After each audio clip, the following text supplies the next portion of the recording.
우리 가슴에 손을 얹고 우리 신앙을 고백하고 오늘 말씀을 함께 나누도록 하겠습니다. 제가 먼저 고백하겠습니다. 하나님은 나를 사랑하십니다. 나는 그 사랑 안에 있습니다. 하나님은 오늘 나에게 말씀하실 것입니다. 그 말씀에 능력이 있습니다. 그 말씀에 생명이 있습니다. 나의 마음을 하나님께 열겠습니다. 나의 생각을 예수님께 집중하겠습니다. 들은 만큼 변합니다. 들은 만큼 행복해집니다. 오늘 저희가 교회 창립주일 또 감사주일을 맞이해서 우리가 함께 나누려고 하는 말씀은 요한계시록 3장 7절부터 13절까지 말씀입니다. 우선 말씀을 한번 읽고 나누어 보도록 하겠습니다. 제가 먼저 7절 읽겠습니다. 빌라델비아 교회 지도자에게 이렇게 써서 보내어라. 거룩하고 참되며 다윗의 열쇠를 가지신 분의 말씀이다. 그분께서 열면 닫을 자가 없고 닫으면 열 자가 없다.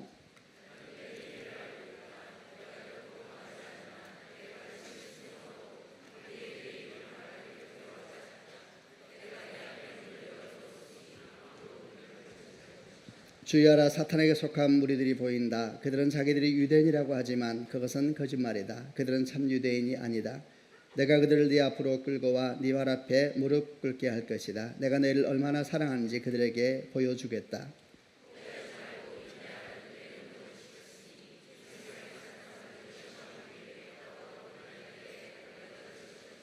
내가 속히 갈 것이다. 지금 가진 것을 굳게 잡아 아무도 너희 멸관을 빼앗지 못하도록 하여라.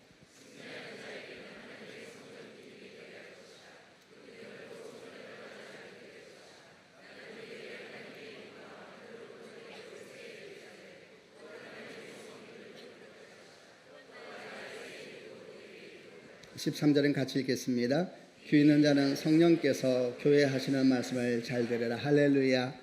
귀 있는 자는 성령께서 교회 하시는 말씀을 잘 들으라 그랬습니다. 주께서 우리 가운데 열린 길을 주시고 마음을 주시는 축복이 있기를 바랍니다. 오늘 말씀은 요한계시록에 나오는 소아시아 7교회에 보낸 주의 말씀 중에 빌라델비아 교회에게 주신 말씀을 묵상하려고 합니다. 주님께 소아시아 7교회, 고난 가운데 있는 소아시아 7교회에게 약속의 말씀을 주시면서 또 마지막 날 주께서 재림하실 때까지 이 땅에 있을 하나님의 약속도 같이 보여주신 내용이 요한계시록 말씀입니다. 그래서 7교회 편지를 보내시면서 어떤 교회는 책망하기도 하시고 또 어떤 교회는 칭찬하기도 하시고, 라오디게아 교회처럼 칭찬은 없고 책망만 받은 교회가 있는가 하면, 또는 서머나 교회나 빌라델비아 교회, 오늘 우리가 묵상하려고 하는 빌라델비아 교회처럼 책망은 받지 않고 칭찬만 받았던 교회가 있습니다. 우리가 소망하기는 빌라델비아 교회처럼 주께 칭찬받는 교회가 되기를 소망하는 마음으로 이 말씀을 묵상해 보려고 하고요. 어떻게 하면 우리 교회가 주께서 기뻐하시는 교회, 세상의 소망이 되는 교회가 될 수 있을까, 우리 교회를 생각하면서 주의 말씀을 함께 묵상하는 시간을 가져보려고 합니다. 세상의 소망이 되는 교회, 주께서 기뻐하시는 교회는 어떤 교회인가? 먼저 그 교회는 열린 문을 가진 교회여야 합니다.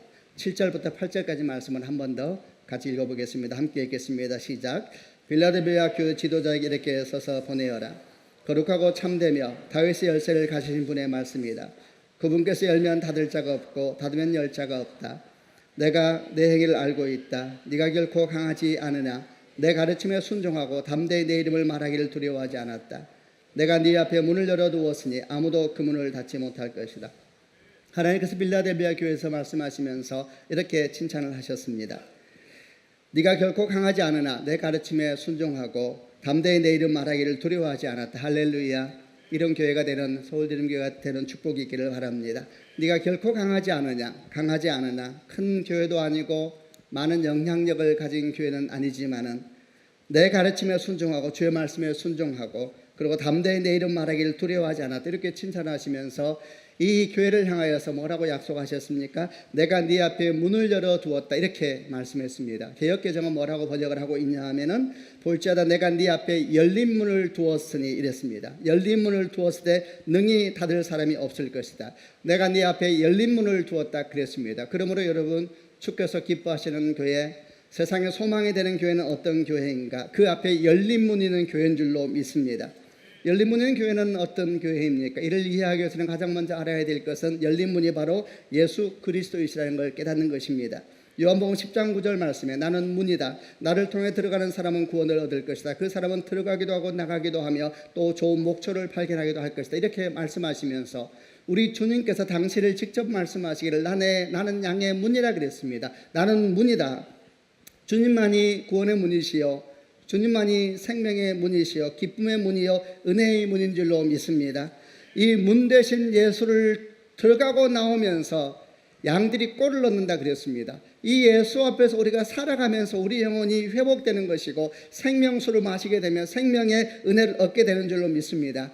그러므로 열린 문이 있는 교회는 우리 주 예수로 가득한 교회인 것입니다. 아멘입니다. 여러분, 교회는 예수님으로 가득해야 됩니다. 교회는 예수의 영광으로 가득해야 되는 것입니다. 예수님의 기쁨, 예수님의 은혜로 가득해야 되는 것입니다. 그러면 교회가 예수님의 영광으로 가득해야 된다 또는 예수의 영광으로 가득하다라는 무슨 뜻인가? 그것은 교회의 모든 공간에서 모든 자리에서 예수가 느껴진다는 걸 의미하는 것입니다. 함께 예배하고 함께 찬양하고 함께 헌신하고 함께 기도하고 함께 나가는 모든 자리에서 다른 것이 느껴지는 것이 아니라 예수가 느껴지는 것, 예수가 느껴질 때 그 공간을 향하여서 그 공동체를 향하여서 주의 영광이 있다 이렇게 표현하게 되는 겁니다.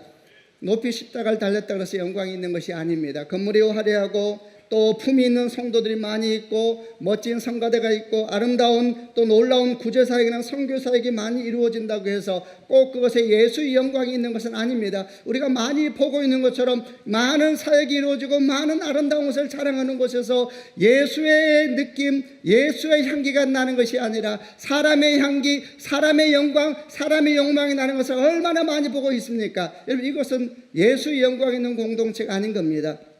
그러므로 우리가 어찌하든지 서울드림교회가 예수의 영광이 나타나도록 섬기고 예배하고 노래하고 그리고 사역하는 교회가 되어야 될 줄로 믿습니다. 여러분, 환경이 문제가 아닙니다. 환경이 좀 더 좋으냐 좀 더 나쁘냐가 문제가 아닙니다. 환경이 좋은 곳에 꼭 예수의 영광이 있는 것을 의미하는 것이 아닌 것처럼 환경이 부족한 곳에 꼭 예수의 영광이 있는 것을 의미하는 것도 아닌 것입니다. 환경이 중요한 것이 아니라 그 속에 있는 사람의 중심이 중요한 것입니다. 우리 하나님은 사람의 심장을 살피시며 폐부를 시험하신다 그랬습니다. 교회의 중심을 살피는 하나님께서는 그 교회를 이루고 있는 성도 한 사람 한 사람의 마음의 중심을 보는 분이십니다. 아멘이죠. 그 마음의 중심이 중요한 것입니다. 환경이 어떠하든 그것을 예배하고 섬기고 기도하는 사람들의 중심이 주를 향하여 신실하고 주를 향하여 가난한 마음과 겸손한 마음을 가지고 주를 예배하고 이웃을 사랑하고 이렇게 나아가게 되면은 그것에 예수의 향기가 가득 차게 될 줄로 믿습니다. 그럴 때 우리 주님께서는 그 교회를 향하여서 내 영광이 가득하다 이렇게 칭찬하는 교회가 될 줄로 믿습니다. 여러분, 그 교회가 바로 열린 문이, 내가 그 앞에 열린 문을 두었다 그랬습니다. 그 교회가 열린 문을 가진 교회가 되는 것입니다. 우리 교회는 어떤가 생각해 보았습니다. 우리 교회는 건물 없는 교회를 지향하고 있고 또 2명의 담임 목사가 함께 목회하는 공동 목회를 하고 있습니다. 그래서 우리를 만나는 사람들은 우리에게 참 대단하다고 이야기를 합니다. 가만히 보니까 적지 않은 사람들이 모이는 것 같은데 건물 안 갖겠다고 선언하는 것도 대단하다 이렇게 이야기하기도 하고 또 담임 목사가 둘이라고 하는데 단순히 다투지 않고 살아가는 것이 아니라 서로 진심으로 사랑하고 격려하고 감사하고 주님께서 아시겠습니다만 이것은 저와 여호사 목사의 속에 있는 마음입니다. 진심으로 감사하고 격려하고 하나 되어서 믿으시길 바랍니다. 주께서 하실 거예요. 단순히 다투지 않고 살아가는 것이 아니라 진심으로 감사하고 진심으로 기뻐하고 진심으로 사랑하고 하는 우리를 보면서 참 대단하다 이렇게 말하면서 꼭 이렇게 덧붙이곤 합니다. 어려운 한국교회에 좋은 영향력이 되길 바랍니다. 이렇게 격려해 주곤 합니다. 성도 여러분, 이 말에 대해서 어떻게 생각합니까? 우리는 정말 대단한 일을 하고 있는 것입니까? 우리는 좋은 영향력을 나누고 있는 중입니까? 어쩌면 여러분 그럴지도 모를 겁니다. 그러나 결코 착각하지 말아야 되는 겁니다. 서울드림교회가 존재하는 이유는 건물 없는 목회를 전하기 위해서도 아니고 공동 목회를 알리기 위해서도 존재하는 것이 아닌 것입니다. 우리는 왜 존재하는가? 서울드림교회는 왜 존재하는가? 이 땅의 교회는 왜 존재하는가? 유일한 목적은 하나밖에 없는 것입니다. 생명 되신 예수 그리스도, 우리 호흡 되신 예수 그리스도, 그분의 영광을 나타내기 위해서 교회는 존재하게 되는 것입니다. 우리는 그를 위하여서 시대적인 부르심 속에서 건물 없는 교회를 지향하고 있으며 어떻게 하든지 조금 더 실수를 덜하기 위해서 공동 목회를 하고 있는 것 뿐입니다. 그건 방법론일 뿐입니다. 반복론은 중요한 것이 아닙니다. 목적이 중요한 것입니다. 목적은 우리 주 예수 그리스도, 여러분과 저의 호흡이 되시는 분, 여러분과 저의 생명이 되시는 분, 우리 주 예수 그리스도, 그분을 드러내며 그분의 영광을 나타내는 것이 우리의 유일한 목적이 되는 것을 믿습니다. 우리 교회에서 함께 예배하는 사람들, 교회를 방문하는 사람들이 이곳에서 예수님을 느낄 수만 있다면, 이곳에서 예수를 알 수만 있다면, 그러면 충분한 것입니다. 예수를 사랑하게 되고 이곳에서 그의 삶을 주님께 드릴 수 있는 이것이 얼마나 놀라운 것인지를 깨달을 수 있다면 그것이 우리의 소망이고 우리의 존재 목적이고 우리 자랑이 되어야 되는 것입니다. 여러분, 그것이 바로 열린 문을 가진 교회입니다. 소망합니다. 서울드림교회가 주께서 말씀하시기를 내가 네 앞에 열린 문을 두었노라, 열린 문이 활짝 있는 교회가 되기를 주님의 이름으로 축원합니다. 두 번째, 또 주께서 기뻐하시고 세상에 소망이 되는 교회는 어떤 교회인가? 그 교회는 바로 깨어있는 교회인 것입니다. 9절부터 11절 말씀을 같이 한번 보려고 합니다. 제가 9절 읽겠습니다. 주의하라, 사탄에게 속한 무리들이 보인다. 그들은 자기들이 유대인이라고 하지만 그것은 거짓말이다. 그들은 참 유대인이 아니다. 내가 그들을 네 앞으로 끌고 와 네 발 앞에 무릎 꿇게 할 것이다. 내가 너희를 얼마나 사랑하는지 그들에게 보여주겠다. 10절 읽겠습니다.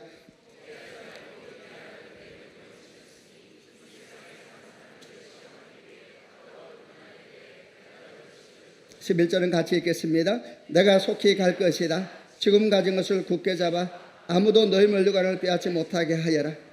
주의하라 그랬습니다. 깨어있으라 그랬습니다. 사탄에게 속한 무리들이 보인다. 포기하지 말고 인내하라 그랬습니다. 이 세상에 사는 사람들을 시험하기 위해 다가올 고난의 때 내가 너를 지켜줄 것이다. 지금 가진 것을 굳게 잡아 아무도 너희 면류관을 빼앗지 못하게 하라 그랬습니다. 주님께서 기뻐하시는 교회, 세상에 소망이 되는 교회는 어떤 교회입니까? 이 시대 속에서 깨어있는 교회인 것입니다. 여러분, 마지막 때가 올수록 거짓의 영의 역사는 더욱더 왕성하게 일어나고 있습니다. 사실 이에 대해서는 우리 주님께서 이미 마태복음 24장에서 종말론적인 현상으로 설명한 적이 있었습니다. 마태복음 24장 3절 5절 이렇게 적혀 있습니다. 예수께서 올리브 산 위에 앉아 계실 때에 제자들이 조용히 와서 말했습니다. 이런 일들이 언제 일어날지 말해 주십시오. 선생님께서 다시 오시는 때와 세상의 마지막 때에 어떤 징조가 있겠습니까? 예수께서 대답하셨습니다. 아무도 너희를 속이지 못하게 조심하라. 많은 사람들이 내 이름으로 와서 내가 바로 그리스도이다라고 말할 것이다. 그리고 많은 사람을 속일 것이다. 이렇게 주님께서 이미 경계하셨습니다. 이 말씀만이 아니라 마태복음 24장 뒤에 있는 말씀을 보게 되면 마지막 때가 되면 교회에 핍박이 있을 것이고 우리 믿음은 시험당할 것이다. 이렇게 말씀하기도 하셨습니다. 마지막 때가 오면은 거짓 선생들과 거짓 영의 역사는 더욱더 왕성하여질 것이고 교회에 대한 박해는 심해지게 되면서 우리 믿음은 미움을 당하고 그리고 시험을 당할 것이라 그렇게 주께서 말씀하신 것입니다. 여러분, 이런 종말론적인 현상이 지금도 일어나고 있다는 것을 우리가 잊지 말아야 합니다. 오늘날 한국교회는 큰 도전에 직면하고 있습니다. 한국교회, 한국 사회 전반에 나타나고 있는 탈종교화 현상, 세속주의 현상들, 그리고 반기독교적인 경향이 아주 광범위하게 한국 사회 전체를 덮고 있습니다. 여러분은 어떻게 이런 상황을 어떻게 생각하십니까? 한국교회 전체에 일어나고 있는 탈종교화 현상이나 반기독교적인 경향이 급속한 확대에 대해서 말입니다. 이런 측면을 바라볼 때에는 두 가지 면으로 바라보아야 합니다. 첫 번째는 한국교회가 그동안 보인 건강하지 못한 행태의 결과라는 것을 보아야 되는 것이고, 그러나 여기서 끝나면 안 됩니다. 두 번째는 또 우리는 무엇을 보아야 하는가? 이런 모습은 주께서 말씀하셨던 종말론적인 현상 중에 하나라는 것을 같이 알아야 되는 겁니다. 사람들은 주로 전자에 주목합니다. 그래서 많은 사람이 보이는 반기독교적인 모습은 한국교회가 그동안 뿌린, 어떤 면에서는 지금도 뿌리고 있는 잘못된 행태의 열매를 거두고 있는 것이다. 주로 이런 쪽에 주목합니다. 사실 그리고 이런 말은 일리가 있는 것이기도 합니다. 그러나 성도 여러분, 우리는 거기에서 멈추면 안 됩니다. 우리 이런 상황을 분별력 있게 바라보면서 이 상황은 잘못된 행태에 대한 열매를 거두는 상황일 뿐만 아니라 주님께서 말씀하신 종말론적인 현상과도 깊이 관계가 있다는 것을 놓쳐서는 안 되는 것입니다. 그러므로 교회는 두 가지 면에서 깨어 있어야 됩니다. 첫 번째는 교회가 건강하며 복음적인 영향력을 흘러보내는 건강한 공동체로 회복되어야 한다는 것입니다. 그뿐만 아니라 두 번째는 이런 상황을 틈타서 왕성하게 일어나고 있는 거짓 복음과 거짓 영에 대해서 깨어 있어야 한다는 것입니다. 아멘이지요. 그럼 다시 교회를 생각해 보았습니다. 우리 교회는 어떤가? 우리 교회는 건강하고 복음적인 영향력을 잘 흘러보내고 있는가? 또 왕성하게 일어나고 있는 거짓 복음과 거짓 영에 대해서 우리는 깨어 있는가 질문해 보면서, 이 질문에 답을 하면서 생각해 보면서 최근에 우리 교회에 있었던 한 가지 사건을 통해서 이야기를 해보려고 합니다. 그것은 장로 창립 과정에 있었던 이야기입니다. 우리 교회가 창립 8년 만에 처음으로 장로가 조금 전에 세워졌습니다. 교회가 시작된 이후로 많은 사람은 우리에게 질문했습니다. 왜 빨리 장로를 세우지 않느냐? 그러면서 이런 말씀도 하는 분도 계시고 저런 말씀하는 분도 계셨습니다. 그러나 다 주의 때가 있는 것 같습니다. 그리고 오늘이 바로 그때라고 생각이 됩니다. 우리는 장로를 세우는 과정을 통해서 많은 것을 배웠고 많은 것을 확인할 수 있었기 때문입니다. 작년에 처음 장로 후보자를 찾으면서 12명이 대상이 되는 것을 알게 되었습니다. 그래서 우리들은 그 12명의 대상자들에게 장로 후보가 되었음을 알려드렸을 때에 신선한 반응이 있었습니다. 그중에 두 분이 아직 본인들이 준비가 되지 않았다고 말하면서 좀 더 훈련되고 준비되고 난 뒤에 장로 초청을 받고 싶다 이야기를 했습니다. 저나 여호사 목사는 사실 대단히 신선한 충격이었습니다. 왜냐하면 그동안 목회 경험을 통하여 얼마나 많은 사람들이 장로가 되고 싶어하고 장로가 되기 위해서 기도하고 있는 것을 보았기 때문입니다. 저와 여호사 목사는 이 두 분의 거절이 교회 역사에 있어서 중요한 과정이 될 수 있겠구나 이런 마음을 갖게 되었습니다. 그러고 난 다음에 초대에 응한 사람들 중에 박관대 선교사님은 외국에 있어서 함께하지 못하였고, 그리고 아까 말씀드렸던 우리 장로의 한 분은 건강이 어려워서 8명이 1년 동안에 장로훈련을 시작하게 됐습니다. 함께 신앙을 이야기하고 매주 모여서 함께 신앙을 이야기하고 함께 섬김을 이야기하고 무엇보다 함께 우리 주님에 대해서 이야기를 했습니다. 그렇게 한 학기를 보내고 난 다음에 여름에 중국으로 아우리치를 가서 헌신된 선교사님과 만남을 가졌습니다. 함께 잠을 자고 함께 식사하고 함께 울었습니다. 함께 주 안에서 공동체를 만들어 가고 있었습니다. 근데 그리고 훈련을 받는 중에 한 집사님과 대화를 하면서 어떤 신앙의 주제에 대해서 진지한 고민을 함께 나누게 됐습니다. 그리고 그 대화를 통하여서 함께 대화를 나누고 있던 그 집사님에게 좀 더 시간이 필요하다는 것과 좀 더 신앙에 대한 진지한 고민이 필요할 수도 있다는 생각을 하게 됐습니다. 어르신을 끝나고 돌아와서 저와 여호사 목사는 한 달 동안 이분에 대해서 집중적으로 기도하면서 하나님께서 뭐라고 말씀하시는가 우리 생각을 모아보았습니다. 그리고 중요한 결정을 하게 됐습니다. 이제 거의 다 훈련이 끝나고 2달만 더 훈련하게 되면 장로 창립을 받는 집사님에게 장로 훈련을 잠시 멈추고 우리 신앙에 대해서 좀 더 고민하고 그런 시간을 갖는 것이 어떻겠느냐 제안하기로 결정한 것입니다. 이렇게 결정했던 이유는 그동안 항상 우리가 함께 나누어왔던 것처럼 직분이 중요한 것이 아닙니다. 직분은 좀 더 섬기기 위한 주께서 기회를 주신 것이지요. 우리에게 정말 중요한 것은 직분이 아니라 예수 그리스도이시고 어떻게든 그분 안에서 건강한 그리스도를 서는 것이 우리에게 중요한 것이기 때문에 이런 결정을 내리고 집사님에게 이 사실을 알려드리기로 했습니다. 그러나 이런 제안이 얼마나 조심스러운 것인지는 아마도 교회를 조금이나 다녀본 분들은 잘 아실 것입니다.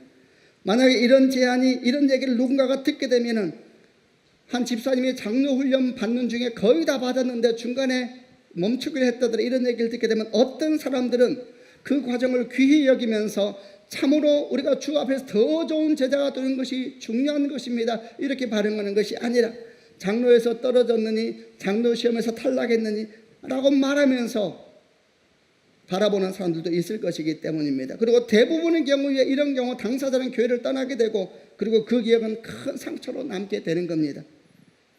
그러나 우리는 집사님과 함께 만나서 이런 모든 얘기도 함께 나누었습니다. 사람들이 어떻게 반응할 수 있는가에 대한 얘기도 함께 나누면서 많은 얘기를 함께 했습니다.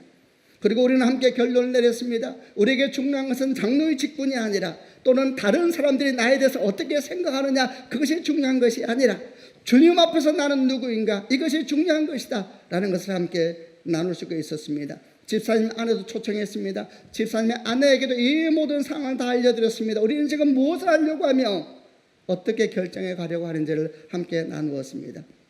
그리고 참으로 감사한 것은 집사님도 그 아내도 우리의 제안을 100% 하나님의 말씀으로 받아들였다는 것입니다. 그리고 집사님은 장로훈련을 멈추려 하고 오늘 나머지 분들이 장로 창립을 받는 이 주일날 그들을 함께 축하하는 성도들과 함께 이 자리에 있는 것입니다. 여러분 제가 아는 난 이런 교회는 없었습니다. 다른 교회가 문제가 있고 우리 교회가 문제가 없다는 말이 아니라 제가 아는 한 이런 상황이 생겼을 때에 장로와 장립 직전에 그 과정을 멈추고 모든 상황을 진지하게 함께 공유하며 모든 마음을 함께 나누고 그런 제안을 주의 음성으로 듣고 믿음으로 멈추고 회중과 함께 나머지 분들을 축복하는 그런 상황을 본 적이 없었다는 것입니다. 여러분, 제가 아는 한 이런 교회는 없었습니다. 다시 앞에 했던 질문을 해보려고 합니다. 우리 교회는 세상에서 건강하고 복음적 영향력을 나누고 있는가? 우리 교회는 거짓 복음과 거짓 영들에 대해서 깨어 있는가? 이런 질문에 대해서 누가 쉽게 그렇다라고 대답할 수가 있겠습니까? 그러나 최소한 우리는 이렇게 말할 수는 있게 됐습니다. 우리는 우리가 이전에 경험하지 못했던 많은 일들을 경험하면서 걸어가고 있습니다. 그리고 그 일들은 분명 주께 영광이 될 것이며 우리 신앙과 한국 교회를 위해서도 좋은 영향력이 될 줄로 생각합니다. 마지막으로 주께서 기뻐하시고 또 세상에 소망이 되는 교회는 어떤 교회인가? 그 교회는 주의 다시 오심을 준비하는 교회여야 합니다. 11절부터 13절까지 말씀을 같이 한번 읽어보려고 합니다. 제가 11절 읽겠습니다. 내가 속히 갈 것이다. 지금 가진 것을 굳게 잡아 아무도 너희 면류관을 빼앗지 못하도록 하여라. 12절 승리하는 자에게는 하나님의 성전 기둥이 되게 할 것이다. 그는 결코 성전을 떠나지 않게 될 것이다. 나는 그에게 하나님의 이름과 하늘로부터 내려올 새 예루살렘 곧 하나님의 성 이름을 기록할 것이다. 또한 나의 새 이름도 그에게 기록할 것이다. 13절 읽겠습니다. 귀 있는 자는 성령께서 교회 하시는 말씀을 잘 들으라. 할렐루야. 이 말씀이 여러분과 교회 가운데 이루어지는 축복이 있기를 바랍니다. 주께서 말씀하셨습니다. 내가 속히 갈 것이다. 성도 여러분, 주께서는 다시 오실까요? 여러분, 주께서 정말 다시 오실까요? 여러분은 2000년 전에 우리 주 예수께서 하나님께서 인간의 몸을 입으시고 이 땅에 오신 것을 믿으십니까? 그분이 우리 죄를 위해 십자가에 못 박혀 죽으시고 3일 만에 다시 부활한 걸 믿으십니까? 그분이 하늘에 오르사 지금 하나님 우편에서 우리를 위해서 기도하고 계시는 걸 믿으십니까?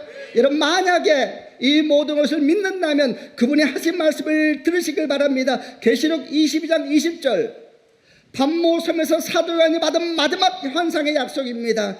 우리 주 예수께서 이렇게 말씀하셨습니다. 내가 진실로 속히 오리라. 할렐루야. 내가 진실로 속히 오리라. 주님의 마지막 약속입니다. 성경 66권의 마지막 약속입니다. 내가 진실로 속히 오리라. 할렐루야. 여러분, 주님은 다시 오시는 것입니다. 여러분, 교회는 주님의 다시 오심을 준비해야 될 거룩한 사명이 있습니다. 교회 처음 오심을 준비하는 것은 세례요한은 한 사람이었습니다. 그러나 주님의 다시 오심을 준비하는 것은 한 사람이 아니라 교회 공동체가 준비해야 되는 것입니다.